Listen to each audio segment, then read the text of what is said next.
Hey, Bills Mafia. We know there's only one topic every day. All Bills, all the time. And now Matt Bovee and Sal Capaccio are going really deep, talking Bills all year long, because it's always game day in Buffalo.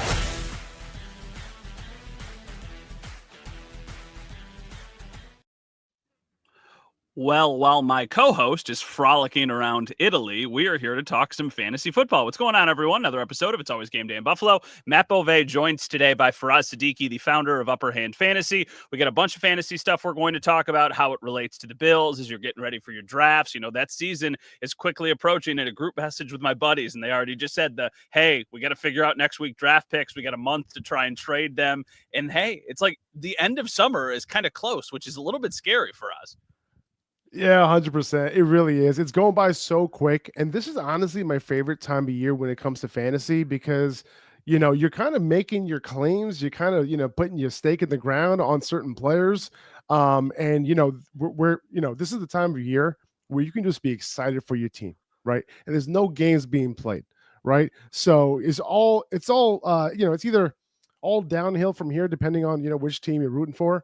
But at the end of the day, man, like this is the time of year where, this is when you really make your claim when it comes to who you're picking in fantasy.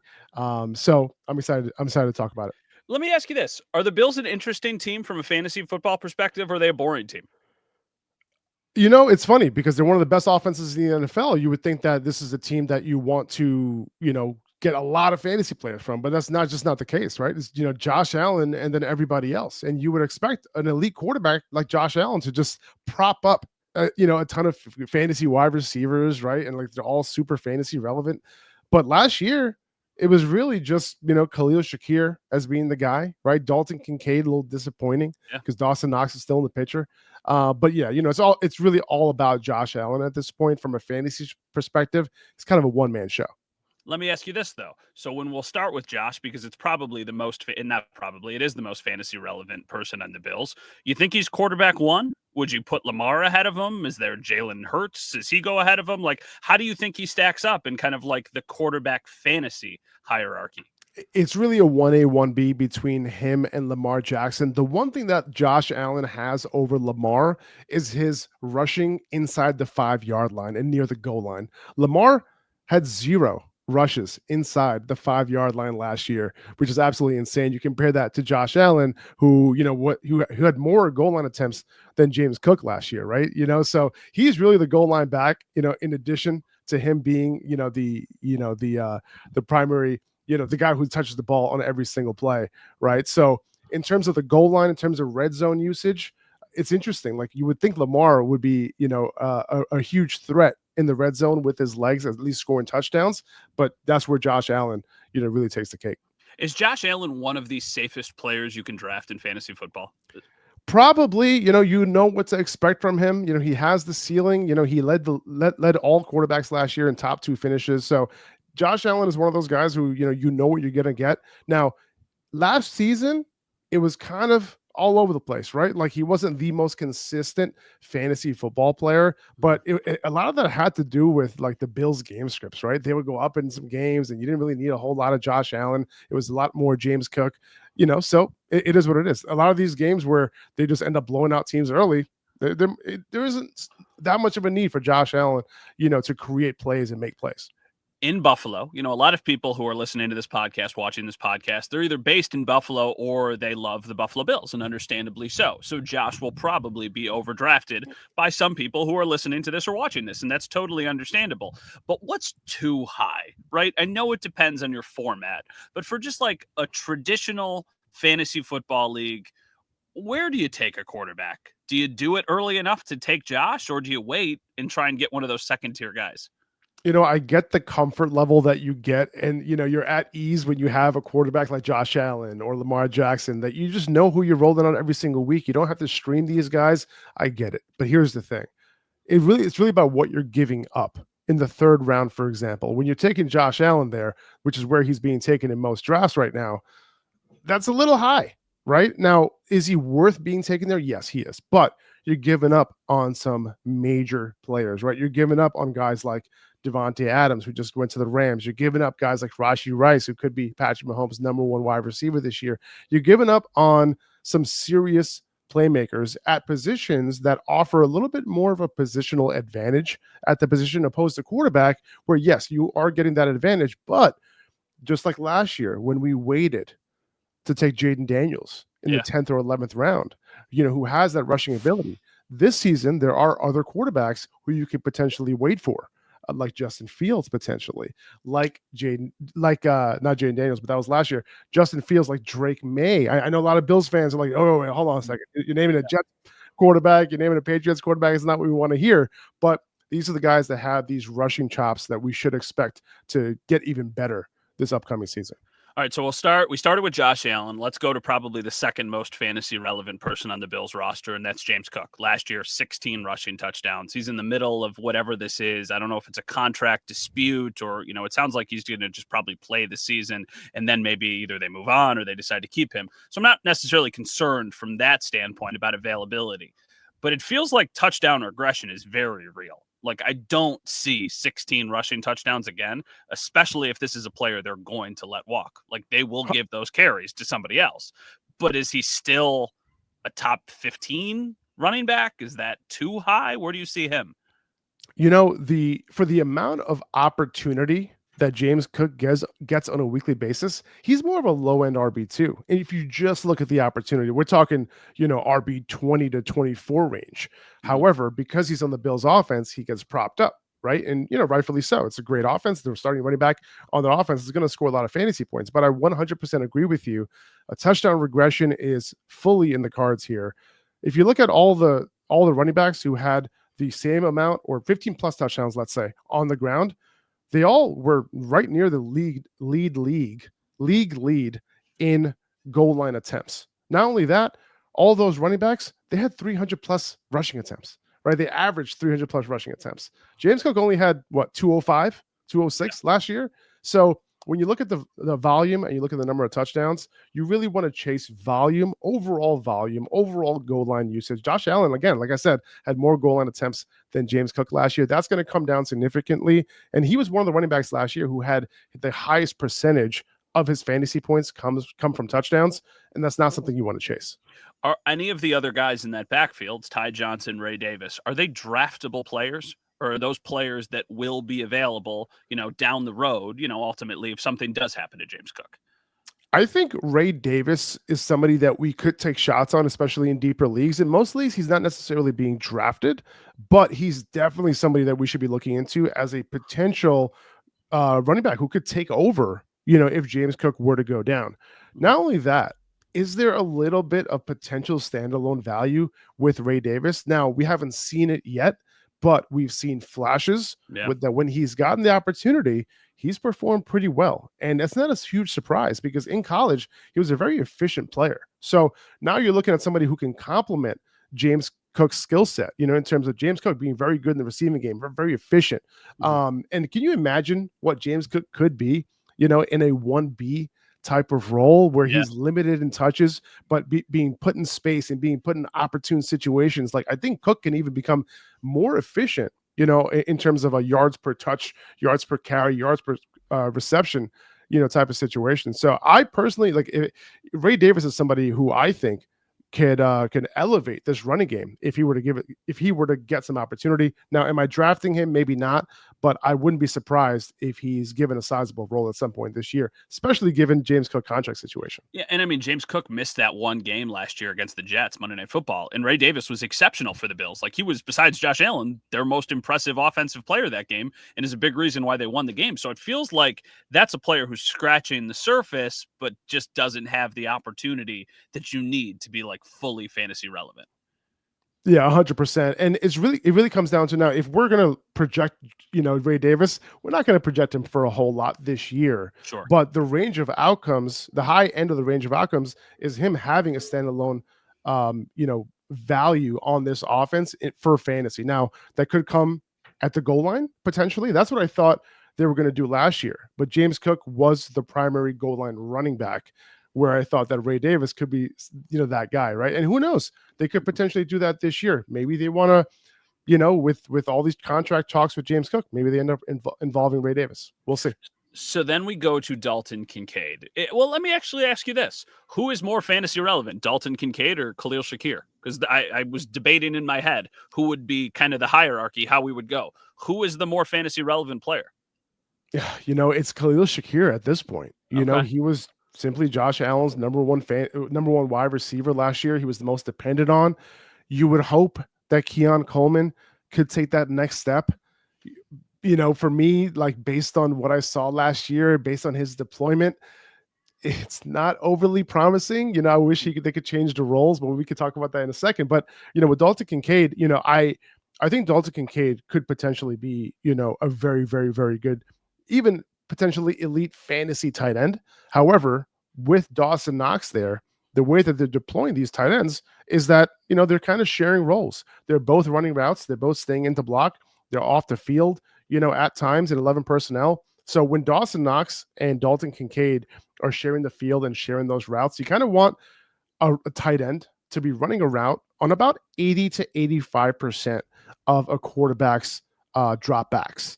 Unfortunately, Kincaid is in that 65% range because of Dawson Knox's presence. And because of that, he's limited. Will they ever use Dalton Kincaid in a bigger role? I hope so.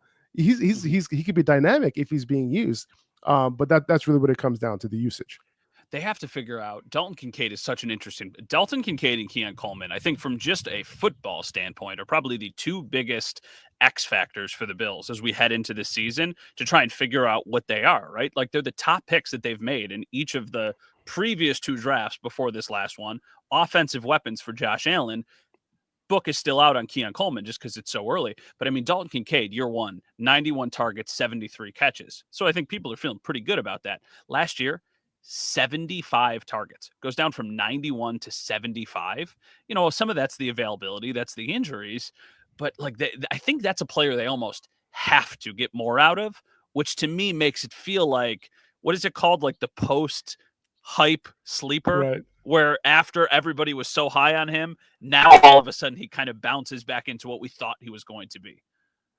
Yeah, we're talking about Dalton Kincaid here, Dalton to be clear, Kincaid, right? Yes. Yeah, I'm with you. And again, it all comes down to the usage. It all comes down to like, hey, like, they have to make a conscious effort to say, we're going to run Dalton Kincaid as many routes as we are Khalil Shakir, as Keon Coleman, right? As Josh Palmer, right? Like he has to be part of the passing game. When you look at all the top tight ends, Brock Bowers, even Travis Kelce, in his a couple years ago, even last year, these guys are running a route on a ton of, Trey McBride. They're running a route on almost every drop back, right? And that's in the pass plays. That's what you want. If you're going to have Dawson Knox run a route on 60% or 50% of Josh Allen's dropbacks, Kincaid is just, his ceiling and floor is limited. But I do agree. I think if we see that usage change, Dalton Kincaid can be somebody who can surprise. He's not being drafted in the top 12, top 13 tight ends right now. He's being drafted around tight end 15. If you end up drafting him and they end up changing the usage, man, you're looking at a potential top 3, top 4 tight end. Yeah, and I mean, that's what he was last year, right? Going into drafts, right? He was kind of that like consensus top 5 of people really, really high on him. So we'll see what this year ultimately ends up. What is Shakir? Is Shakir a wide receiver 2 on a fantasy roster? Is he a high-end wide receiver 3? Is he even that? Like, what is Khalil Shakir? He's probably going to end up as a top 36 wide receiver. So probably like a wide receiver 3, maybe a low-end wide receiver 3. And here's why. The thing is, he doesn't offer this gigantic ceiling, right? He offers last year he was offering a nice floor, right? He took advantage. And I think he was this is more of a product of a very high quality offense where Josh Allen's looking for his guy. I was a big fan of Shakir coming out. I saw him at the Senior Bowl. He's great kid, high motor, really, really good player. But when it comes down to it, the ceiling is somewhat limited. And part of that is due to the fact that he plays out of the slot. As we know, there's a lot of 2 tight end sets in Buffalo where Shakir is just simply off the field, right? And now, you have Josh Palmer, who's an outside receiver. You have Keon Coleman, who the Bills love to play outside for whatever reason. And now you get a situation where if you have both Dalton Kincaid and Dawson Knox in the field in 12 personnel, you're looking at Khalil Shakir off the field, right? So because he's only limited to about 70 to 75% of Josh Allen's dropbacks, that ceiling isn't going to quite be there every single week. What are the other players in the wide receiver room who people need to keep tabs on? Is it just immediately after Keon Coleman, or is it Josh Palmer? Or, I mean, then there's even deeper cuts like Elijah Moore and Curtis Samuel and players like that.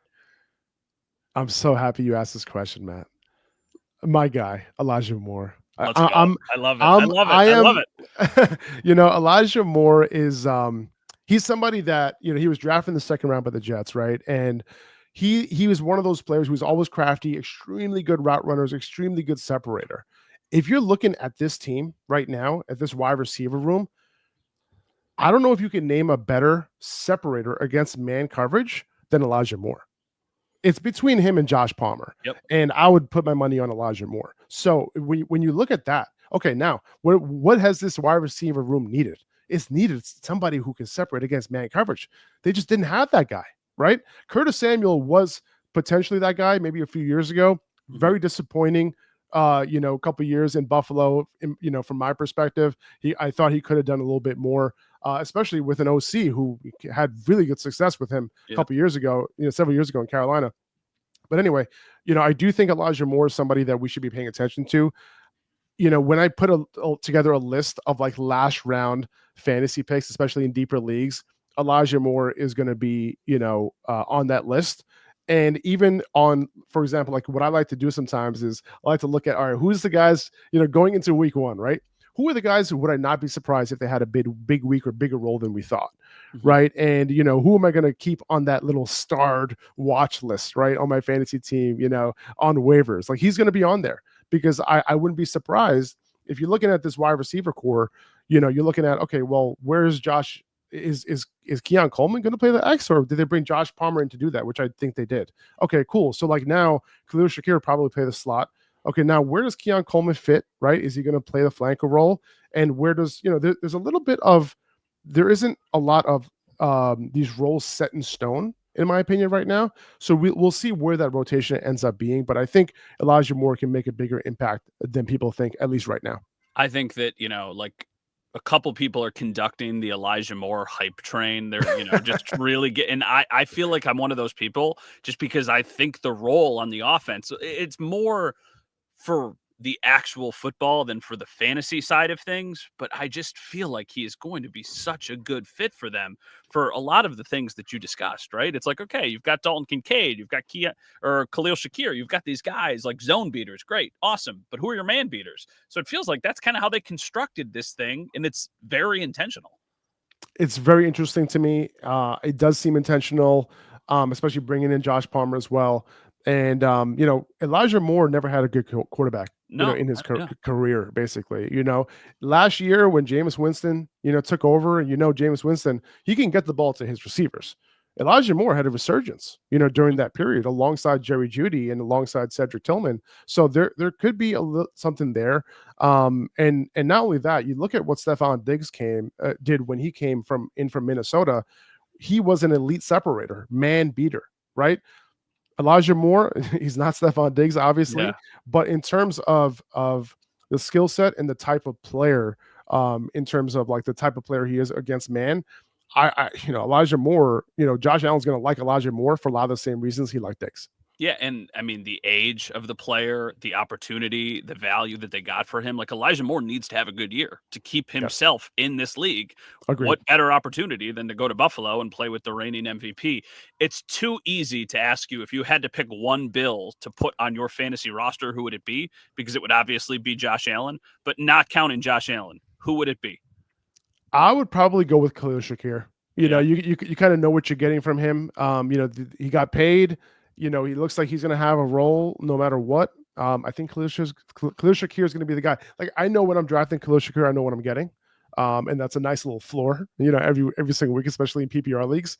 And, also, I have a soft place in my heart for Khalil Shakir because watching him at the Senior Bowl, I met him, Mhm. I got to interview him. So, a little bit of bias, I would say, towards Khalil Shakir for Yeah, myself. he's also just like a fantastic person, as I'm sure you were Seriously, aware during that interview. So he's a very easy guy for people to root for. And that's always good, 100%. right? You want to like the people that you're drafting in fantasy football.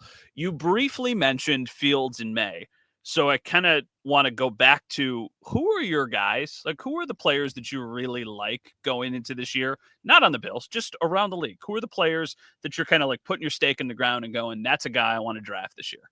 Yeah, at the quarterback position, those are two players. Why? It's simply because of the rushing, right? Like we see the rushing ability that Josh Allen has. It plays a huge impact in his fantasy production. And that's the same thing with Justin Fields.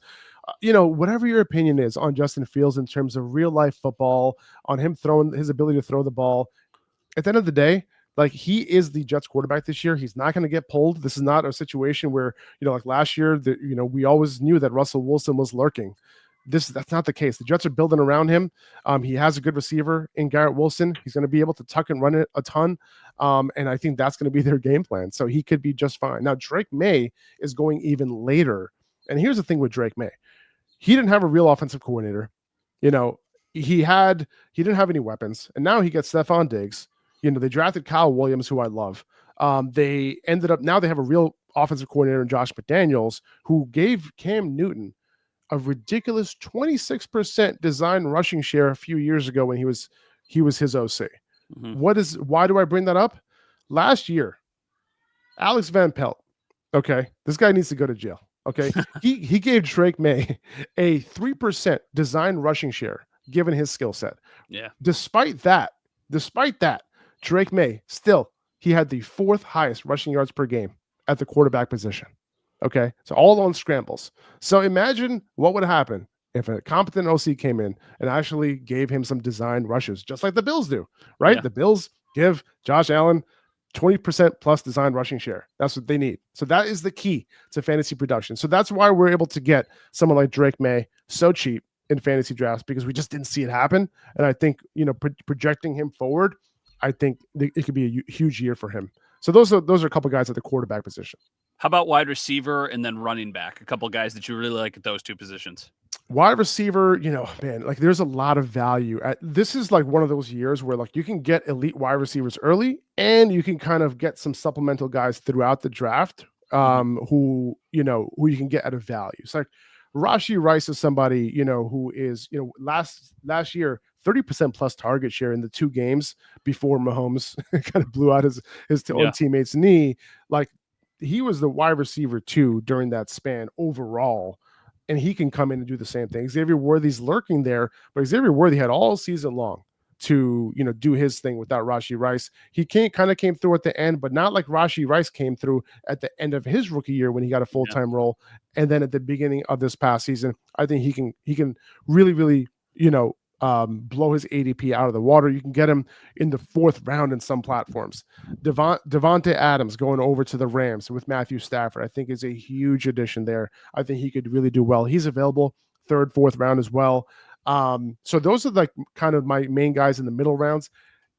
I think Nico Collins and Drake London are 2 guys you can get towards the end of the 1st round, kind of at that 1-2 turn, who I think both have overall wide receiver 1 upside. So those are a couple wide receivers who I absolutely love this year. Clear alphas on their team, both in Sean McVay style offenses. So then you keep going down, you got values like Chris Godwin, right? Who's going off the board past wide receiver 36. I think it's a lot because of the fractured ankle that he suffered. Stephon Diggs going outside the top 45 wide receivers, clean ACL tear. So I'm not overly worried about that. I think he's going to be Drake May's number 1 wide receiver very, very easily. You have guys like Josh Downs, who doesn't have to really face, an Anthony Richardson problem this year. Daniel Jones is better at throwing the football than a lot of people think. So I think Josh Downs, who's extremely talented, very, very efficient receiver, can have a big, big year this year and be a huge value as well. Let me ask you this. This is going to be, because if memory serves me correct, you are a Jets fan, right? I am. Okay, hey, listen, like, I get it. Like, hey, like the Bills weren't the Bills until like 7 years ago, and people would be like, "Oh, people like the Bills." how do you see the AFC East shaping out? Like, just, purely from a fan standpoint. Is it still clearly the Bills division, or do you think there's another team that could give them a headache? Clearly, it's not even close. Like, obviously the Jets are going to be last this year, but the Maybe not. Dolphins. Listen, man, it's going to be bad, Matt. Okay, Probably. I appreciate it though. Probably, I really do. probably. I really do. I really appreciate that. It means a lot. But the Dolphins, I have some real irks at this point with Mike McDaniel. Yeah. And how he's running that offense at this point. Oh with or without Tua. Without Tua, this offense is a complete disaster. I never have seen an offense just completely break down the way the Dolphins break down without Tua. Like, I get it. You got a backup quarterback in, but like, why is it this bad? It's atrocious. Not only that, you got Tyreek Hill, you got Jalen Waddle, yet you're running your offense through. Listen, Devon Achane's the man. Like, he's awesome. He's such a great playmaker, but still, like, running your offense through Devon Achane and through Jonnu Smith last year, when you have Tyreek Hill and Jalen Waddle down the field, is not a recipe for success. I get it. Offensive line issues. Totally understand. But you asked Jalen Waddle, like, the other day, like, I'm sorry, you asked Tua the other day, like, hey, what are you going to do, like, this year? Like, what are you working on? He's like, I want to get rid of the ball quicker. And it's like, why is that the focus? Like, are you kidding me? So I have my issues there. And then, the Patriots, I think Patriots are up and coming. Now, if you look at the Vegas lines, these guys are favored in 12 of their games this year. It's crazy. Which is crazy. And that tells you the difference that new head coach, obviously very experienced winning head coach, and Josh McDaniels coming in, can make a big difference here. And that, to me, also shows that Drake May could, take a little bit of an ascension as well this year. But, I think Patriots are probably going to be the 2 seed here, followed by the Dolphins, followed by the Jets. That's how I see it. I think a lot of people would probably agree. Faraz, thank you so much for your time. Tell everybody where they can follow you, where they can see all of your work. You guys do such incredible stuff over at Upper Hand Fantasy. I appreciate that, Matt. Yeah, you can go to Upper Hand Fantasy on Instagram. If you message me the word blueprint and DM me the word blueprint on Instagram, I will send you a completely free doc that kind of shows you how I would treat, if I had one draft this year, how I would treat it, how I would draft. Like, it's completely free. So I'll send that to you guys. Just send me blueprint over on Instagram. Awesome. You're the best. Thank you so much, man. Appreciate the time. Thanks a lot, Matt. Appreciate you.